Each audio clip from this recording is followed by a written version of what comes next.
हमर तोरा जोड़ी बनल रहत के जहान।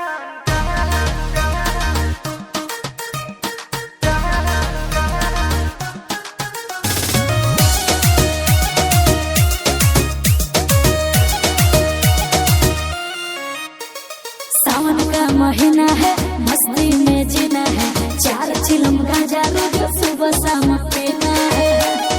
ए सोना, सावन का महीना है, मस्ती में जीना है, 4 चिलम गांजा रोज सुबह शाम पीना है। सुनो मैं तो भोला भोला तू सुबह शाम जी। हमर तोरा जोड़ी बनल रहत के जहान। अच्छा भांग करे भोला जी के दान। साचो हमर तोरा जोड़ी बनल रहत के जहान। गांजा योगी भांग करे भोला जी के दान। जाओ भोले बाबा।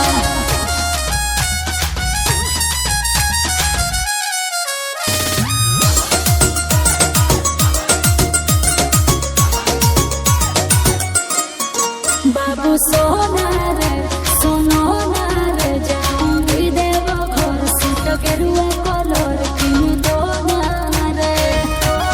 ए बाबू सुन ना, जन कहले 16 सुमारी गे, मम्मी हो बाबा से हमर प्यारी गे। पूरा करोगे भोला जी आना।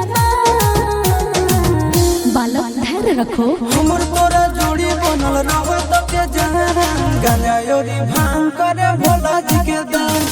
हमर तोरा जोड़ी बनल रहत के जहान। गांजा योगी भांग करे भोला जी के दान।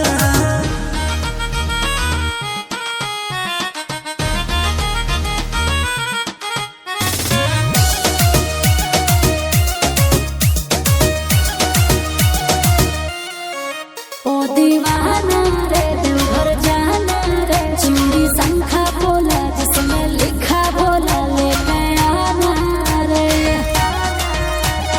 ए बाबू घर ले बैया जे हम गाड़ी गे, साचो? जी बाबा के दुआरी गे। जय हो चिंटू आशीष बाबा के धरो ध्यान। हमर तोरा जोड़ी बनल रहत के जहान। गांजा योगी भांग करे भोला जी के दान। हमर तोरा जोड़ी बनल रहत